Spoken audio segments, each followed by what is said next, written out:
None of the guests at Le Celeste that evening could have guessed that a single quiet act would forever change 3 lives. Nor did Ana Morales, the waitress juggling her second shift of the day, realize that fate was watching her more closely than ever. By 6 p.m., Ana was tying her apron, doing her best to hide the aching in her calves, the aftermath of her early morning office cleaning job that had started at 5 a.m. She lived in a tiny rented room in East Vancouver where the hum of streetcars and the hiss of a faulty heater made up the soundtrack of her nights. Her cracked phone screen showed that rent was due in a week. Inside her wallet, just $42. The restaurant catered to Vancouver's elite, CEOs, politicians, celebrities.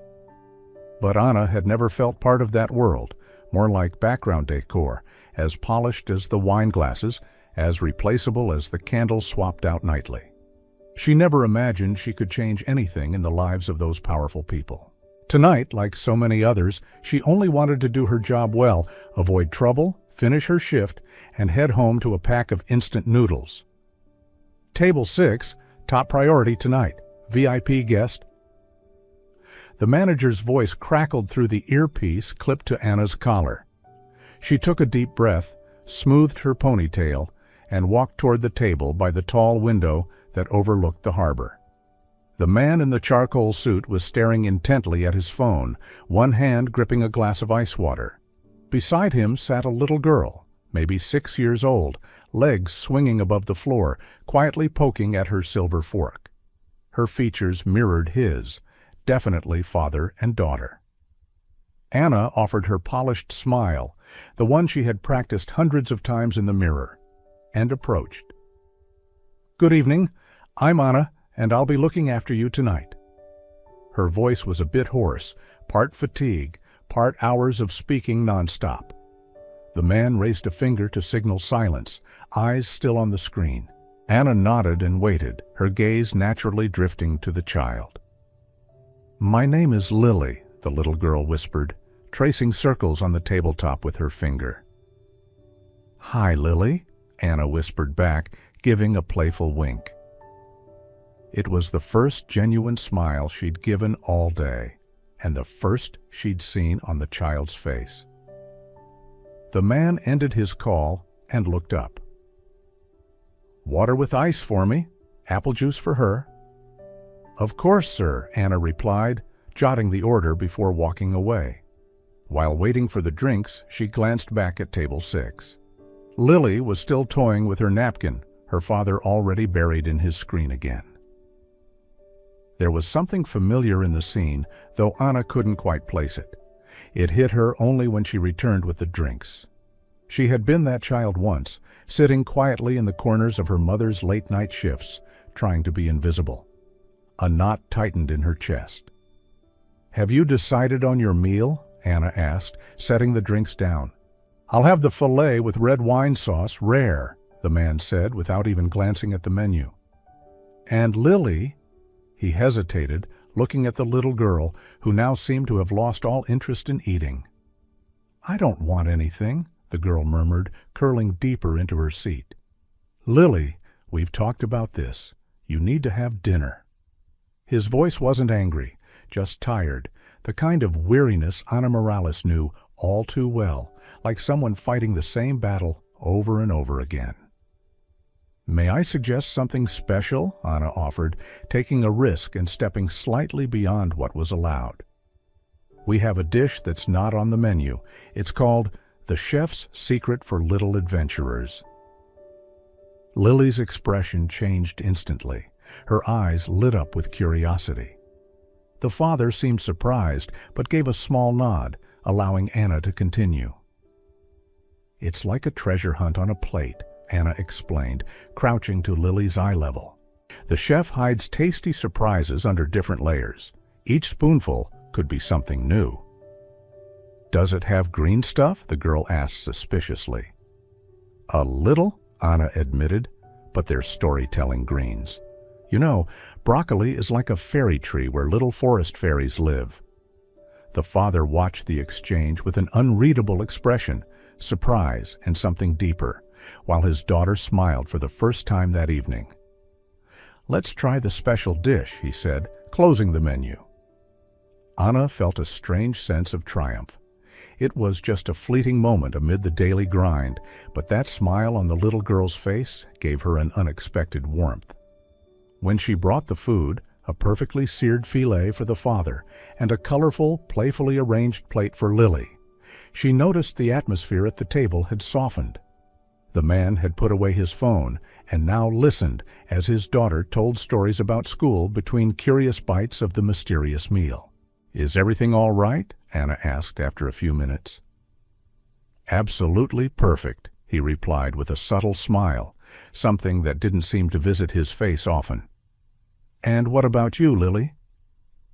"I found the treasure," the girl beamed, holding up a gooey piece of melted cheese hidden beneath a magic mushroom, which was actually a meatball. Anna smiled and returned to her work. Other tables began calling for service. Orders came in rapidly, and Leandro kept shooting warning glances whenever she lingered too long. But her eyes couldn't help drifting back to table 6, where the little girl occasionally glanced around the room as if searching for her, as though they had just shared a secret.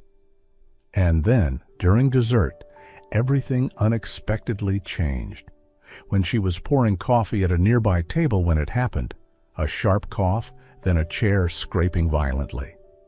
Anna turned and saw Lily standing abruptly, hands at her throat, face reddening fast. Her eyes were wide, terrified. "Lily!" the man shouted, knocking his chair back. No one else moved. Anna dropped the tray on the nearest table and ran. In the chaos, her body remembered the training others treated like a formality, the Heimlich maneuver. She crouched behind the child, wrapped her arms around her small body, and thrust 3 times, fast, precise. A tiny piece of chocolate shot out of Lily's mouth. The little girl gasped, then began to cry. Anna held her close, whispering, "Breathe, sweetheart. You're safe now." Ethan dropped to his knees beside them, his face pale, hands shaking as he grasped his daughter's tiny fingers. "Are you okay?" Lily nodded, eyes still wet. Then she looked at Anna, a gaze filled with gratitude words couldn't carry. Silence swept across the restaurant like a heavy curtain. When Anna stood, she noticed Layla, the shift manager, storming toward her with Ricardo, the owner, right behind. "What's going on here?" Ricardo's voice cut the air like ice.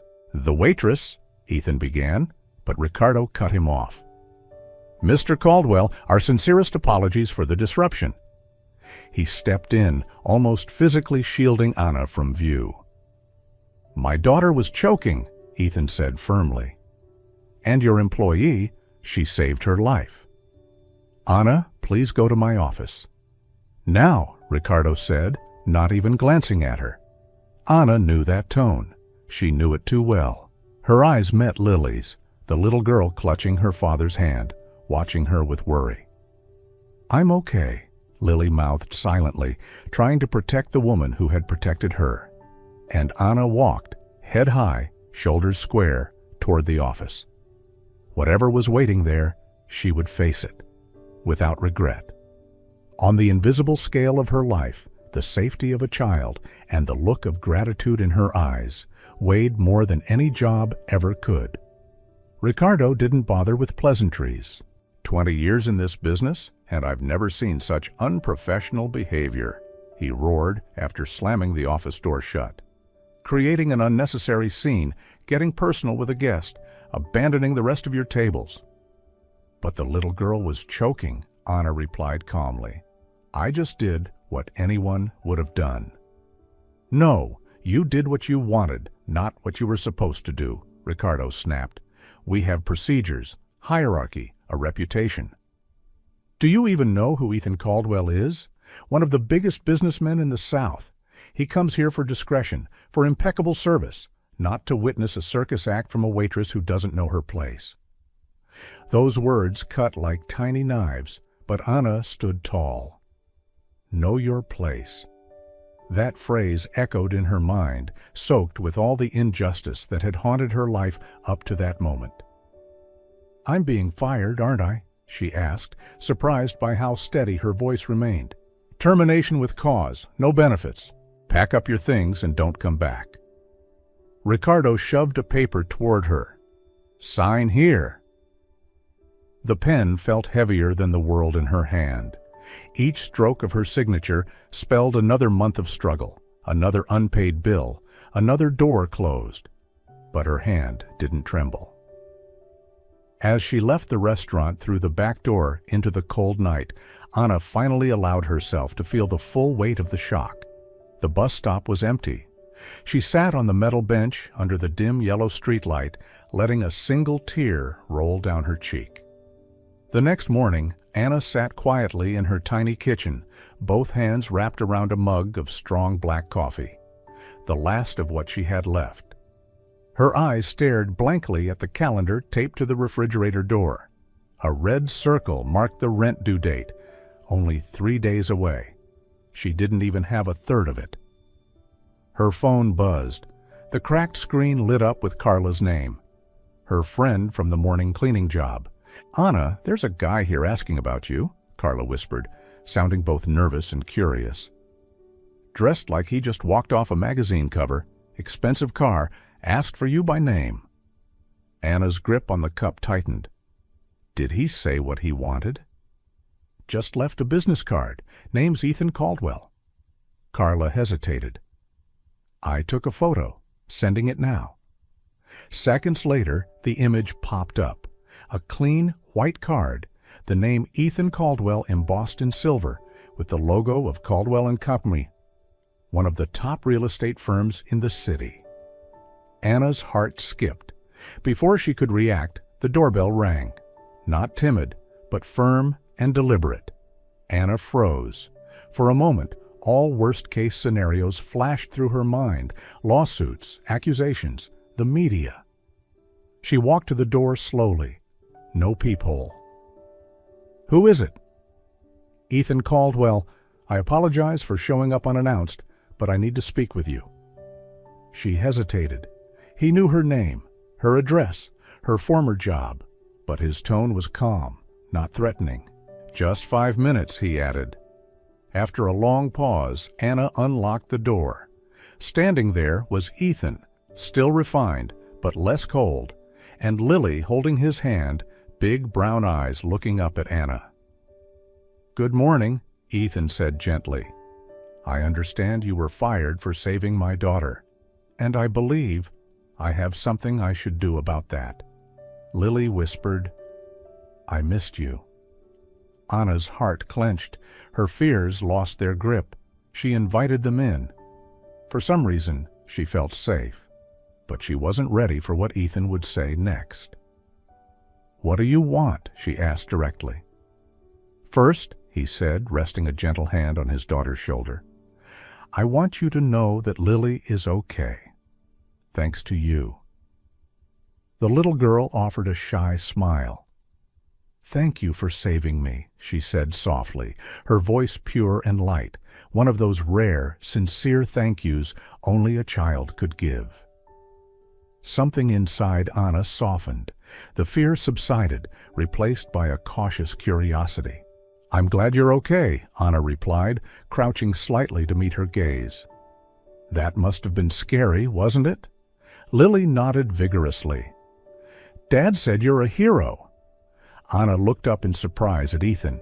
He looked slightly embarrassed, but held her gaze firmly. "In fact, that's why I'm here," he said. "I heard you were fired for helping my daughter." Anna tensed again. "Yes, that's true, but it's fine. You don't have to—" "I'm not blaming anyone." "But I am," Ethan said, his tone sharpening. "The way Ricardo handled it was absurd. I tried to speak with him after you left, but he kept insisting it was an internal matter." There was unmistakable disdain in his voice. "Is that how things usually work in this industry?" he asked. Anna shrugged. "There are rules. I broke them." "No, you saved my daughter," Ethan said firmly. "And for that, I want to do something in return." Anna immediately grew wary. What she feared most was the pity of the wealthy. It often came with condescension. "If you're offering money," she said quickly, "I'll have to decline. I don't need charity." "It's not charity," he shook his head. "It's gratitude." He gave a small, respectful bow. I stood frozen while my daughter choked. "You acted." Silence filled the air. Lily looked between them, sensing something important happening, even if she didn't fully understand. "May I come in?" Ethan asked gently. "I promise not to take much of your time." Anna hesitated, but then nodded and opened the door. Inside the modest apartment, Ethan stepped in, his eyes quickly scanning the small space, the old wooden table, the bare walls, the cramped kitchen corner. Lily still held his hand, but her eyes lit up seeing Anna again. "Would you like something to drink?" Anna asked out of habit. "No, thank you," Ethan replied, his expression turning serious again. "Anna, I'm here to offer you a job." "A job?" She raised an eyebrow. "What kind of job?" "To take care of Lily," he said.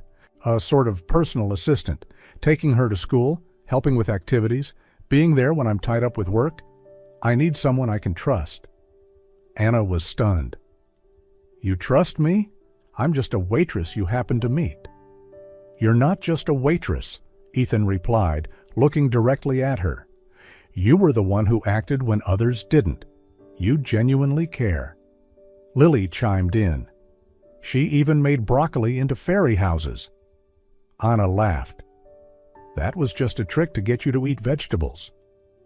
"But it worked," Ethan said, sounding genuinely surprised. "I've never been able to do that." Another pause. Anna looked at the child, then at the powerful man standing in her small living room. "You think I'm capable?" "You have a heart. The rest can be learned," he said gently. "Besides, I've never seen her take to anyone so quickly." Lily nodded enthusiastically. "She knows how to braid hair, too." Ethan smiled. "That's exactly why I want you close to her." Anna was silent for a moment after hearing the offer. A part of her wanted to refuse immediately. It was too sudden, too different from the life she had always known. But Lily's eyes, filled with trust and hope, made it impossible for her to say no outright. "The salary will be double what you made at the restaurant," Ethan said, as if sensing her thoughts. "With full benefits. I can provide an advance if needed." His eyes swept across the apartment once more, not with judgment, but Anna still felt a sting of shame. Pride and necessity wrestled inside her. That money could help her pay rent, cover the electric bill, buy medicine for her grandmother back in the village. It could change everything. "But why me?" she blurted out, the question she'd been avoiding since the beginning. Ethan fell quiet for a moment, then turned to his daughter. "Because you saw her," he said softly. "Not as Ethan Caldwell's daughter, not as a duty or an opportunity, just a child who needed help. You have no idea how rare that is in my world." For the first time, Anna no longer saw a cold businessman in front of her, but a tired, grateful father. "I need to think about it," she said honestly. Ethan nodded. "Of course." He pulled out an envelope and placed it on the table. "Inside is my card and the details of the offer. There's also an advance, should you choose to accept." Anna was about to decline, but Ethan gently interrupted. "It's not charity. It's an investment in the person I trust most to care for the most precious thing in my life." Lily, who had been quiet all this time, turned to Anna with wide eyes. "Daddy, can I ask her something?" she said, looking to him for permission. Ethan nodded. "Do you know how to braid hair?" Lily asked, eyes sparkling. "Marlene's braids are always messy, and Daddy only knows how to do ponytails." The innocent, sweet question broke through the tension like sunshine through clouds. Anna chuckled softly and nodded. I know lots of braids. My grandma taught me when I was about your age." The girl's face lit up as she turned to her dad, clearly saying, "See?" Ethan smiled, the first genuine smile she'd ever seen from him. "Looks like I just lost my last argument." When they left, Anna closed the door gently, leaned back against it, and slid down to the floor. The envelope on the table seemed to glow in the dim apartment. Inside was a chance, a beginning, a change. "One day at a time," she whispered. And for the first time in many months, those words carried hope. The mansion stood quietly atop a West Vancouver hill, far from the hum of traffic and city noise. Anna sat in the back seat of the taxi, her hand gripping the worn strap of a canvas bag that held a few changes of clothes and a frayed notebook. She still couldn't quite believe she was on her way to live and work, maybe even stay, in Ethan Caldwell's home. She took a deep breath before stepping out. When the door opened, a neatly dressed woman in her 50s greeted her. "Miss Morales, I'm Marlene, the house manager. Please come in. Your room is ready." Her room was on the upper floor, across from Lily's. Not large, but warm and thoughtful. The pale blue walls matched the sky Anna used to watch through her tiny apartment window. A small bookshelf held classics and several books on astronomy, carefully arranged. Somehow, it felt like someone had been listening to little things she'd once mentioned in passing. That afternoon, Lily took Anna on a tour of the house. "This is where I read," she said, pointing to a small chair by the window. "And this is where I hide candy so Daddy won't find it." Anna laughed. Lily held her hand the whole time, as if Anna were someone familiar returning home. The first day passed faster than expected. Anna read bedtime stories with Lily, then gently braided her hair into 2 neat plaits. "I look like a Viking princess," Lily whispered, eyes shining. As for Ethan, still absorbed in meetings and phone calls, he passed through the living room a few times. Each time, his gaze lingered on the two of them. He said nothing, but there was something different in his eyes. Relief, gratitude, and perhaps something more. The next morning, they shared their first breakfast together. Toast, boiled eggs, fresh strawberries. Lily chattered about a dream involving dragons. Ethan listened, smiling, not politely, but genuinely. For the first time in years, Anna didn't feel like just the help. She didn't quite belong, not yet, but she wasn't a stranger anymore either. When Lily left the table to grab more colored pens, Ethan turned to Anna. "You've given her something I couldn't buy. Peace." Anna didn't know how to answer, but their eyes met for a few seconds, and that was enough. From the early days living with the Caldwell family, Anna began to notice that the silence in the mansion wasn't peace. It was emptiness. The house was vast, flawless down to every detail, yet cold, like everything inside it was waiting for something to happen. But then Lily started laughing more. Her footsteps echoed down the hall every morning. Drawings appeared on the fridge. Fairy tales came to life in bedtime voices. Anna brought life, quiet, but undeniable. At first, Ethan kept his distance. His schedule was relentless, meetings nonstop, and his gaze always slightly averted when they passed each other in the hall or kitchen. But slowly, that changed. One evening, after Lily had gone to bed, Anna brought a blanket out to the backyard to stargaze, a habit from her childhood with her grandmother. She didn't expect anyone else, but as she pointed quietly to a faint constellation, Ethan's voice rose behind her. "You like the night sky?" Anna startled, then nodded. "I used to lie for hours with my grandma, finding shapes in the stars. They made me feel small, but peaceful." Ethan sat in the chair beside her. The silence that followed was long but not awkward. "Lily says you tell stories like you've lived them." Anna smiled. "Children don't always need facts. Sometimes they need just enough magic to believe in tomorrow. Their eyes met, and for the first time, Anna didn't see the polished businessman, but a tired father doing his best not to fall apart. "You seem to understand her better than I ever have," he said quietly. Anna shook her head. "Not understand. Just, I used to be a lily. Quiet, lost, waiting for someone to notice me." In that moment, Ethan looked at her, longer than usual. No flirting, just honest attention. Something Anna had rarely received from someone like him. After that night, their conversations became a quiet rhythm. Not scheduled, not frequent, but enough to warm the house. They spoke of childhood, of loss, of things never said aloud. And then, one day, Lily, with the disarming bluntness only a child can offer, tilted her head and asked, "Daddy smiles different when he looks at Miss Anna, not his work smile. A warmer one?" Anna flushed. Ethan looked away, but a small curve tugged at his lips. And inside Anna, something had begun to grow, like the first star in the evening sky. Quiet, steady, and impossible to ignore. That afternoon, as Anna picked Lily up from her art class, the little girl practically bounced out of the car with excitement. "Daddy has a surprise for you," Lily shouted. "I'm not supposed to tell, but I'm really bad at keeping secrets."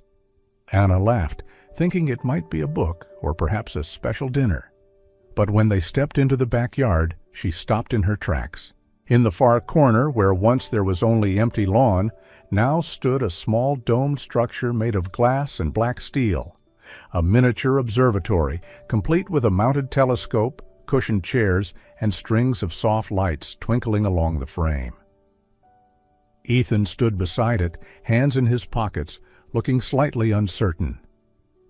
"Lily told me about your habit of stargazing," he said, "and I thought maybe you needed a place where you could still be you, even here."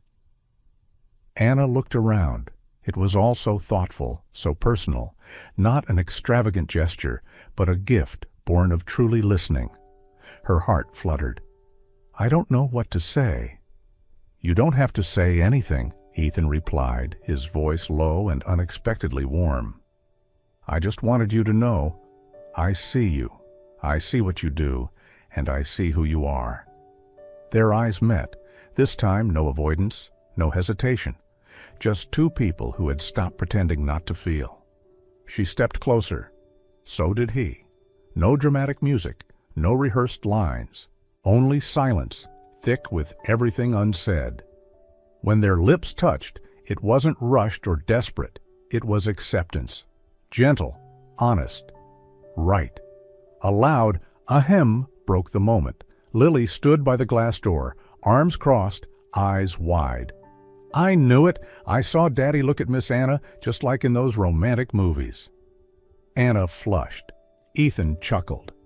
Lily waved and walked off, as if she had just solved a grand mystery. They stood there for another moment, silent, but no longer distant. And from that point on, everything that hadn't been spoken was finally understood. After that night at the observatory, nothing changed instantly. There was no official announcement, no dramatic shift. But in the smallest ways, something new began to grow between them. Ethan started coming home a little earlier each day. Family dinners were filled with more laughter. Lily often held both their hands as they walked through the garden, her eyes sparkling like she'd been waiting for this all along. Anna felt her heart open, not through sudden attraction, but through trust. The kind she once believed she would never find in a place like this. Still, fear lingered like a shadow. She didn't belong to this world. She was someone who had once been fired just for doing the right thing. If this fell apart, she could lose everything, her job, her home, and most of all, Lily.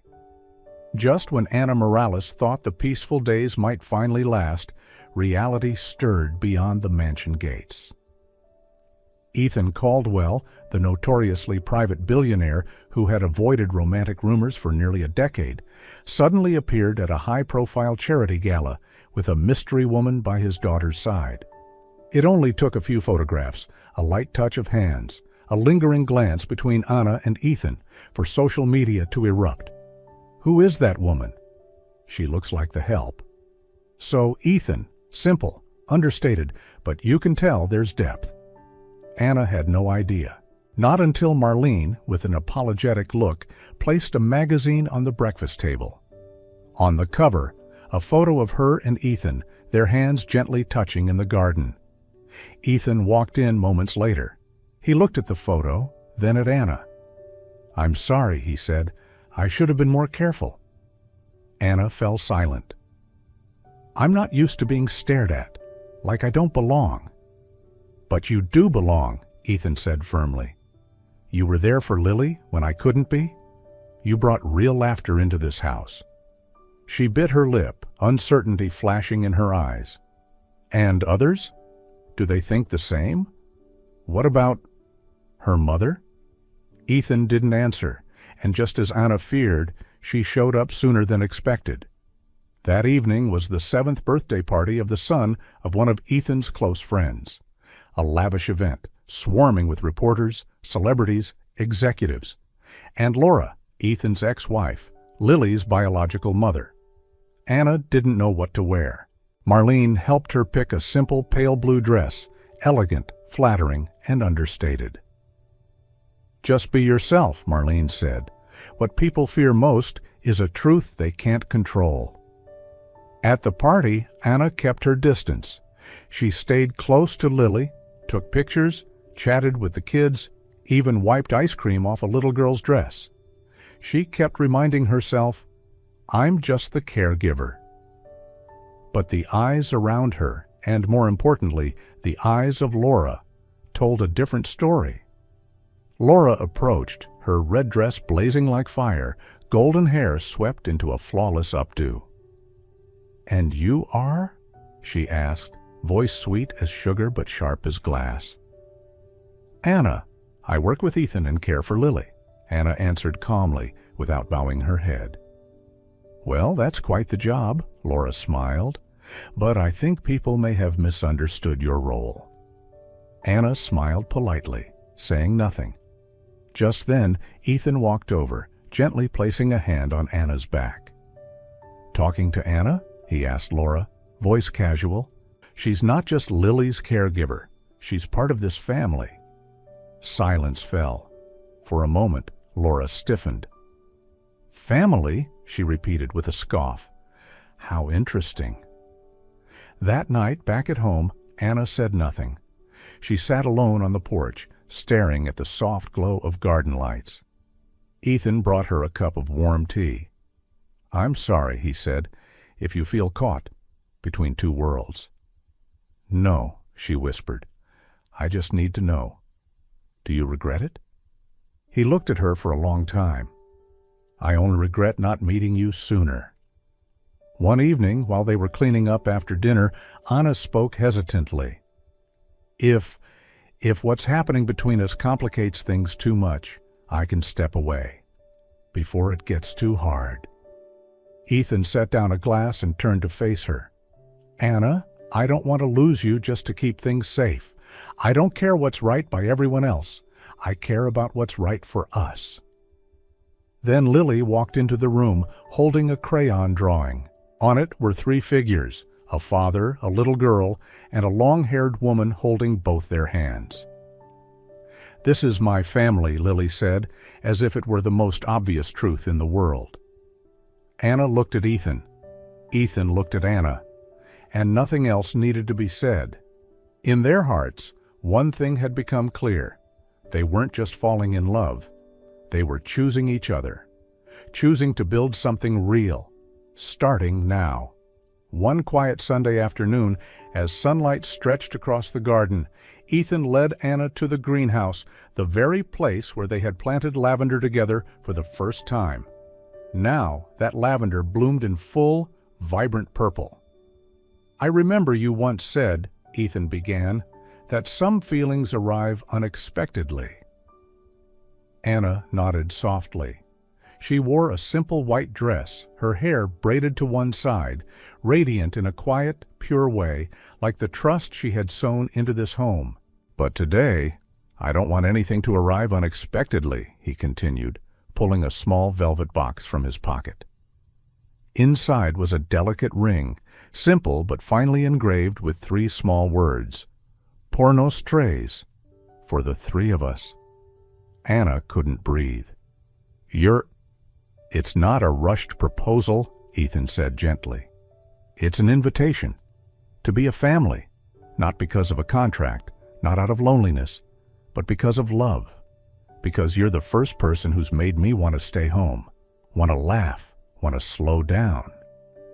Tears slipped from Anna's eyes, not from doubt, but because for the first time in her life, she didn't have to fight to be chosen.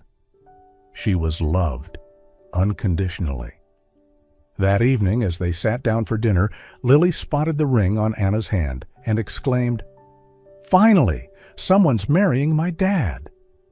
Ethan nearly choked, and Anna laughed through her tears. "Not marrying just yet," she said, brushing Lily's hair. "We've just agreed to walk forward together, one step at a time." Lily tilted her head, thinking, then grinned mischievously. "So first step is moving your stuff into my dad's room, right?" The 3 of them burst into laughter. No one needed to answer, because in their hearts they already knew they had been a family all along.